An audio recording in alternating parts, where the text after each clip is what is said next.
What's going on, guys? So today I'm gonna show you how to fix Rave app Netflix issues. So you're gonna first check your internet connection, try and opening any browser, any website. If it opens, you have a stable connection.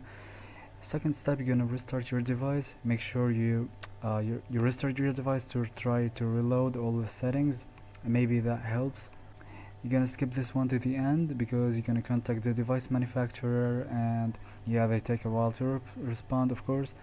So yeah, if restarting your device and ensuring stable internet connection did not solve the problem, you're gonna check server status. It's possible that you have issues with iTunes itself or Google Play, so check the server status if any known outages or issues, Yeah, so additional tips, you make sure that you have the paid subscription on Netflix and you are signed in to your account within the Rave app.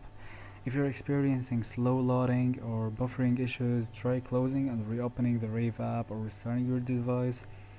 Yeah, so Rave app issues may be also with the app itself, so you're gonna contact them and tell them about the problems or bugs you're facing.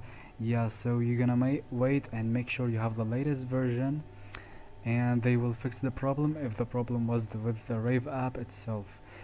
And the last step, you're gonna follow the troubleshooting steps to contact your device manufacturer and Rave's customer support, and they will help you out. And that is it.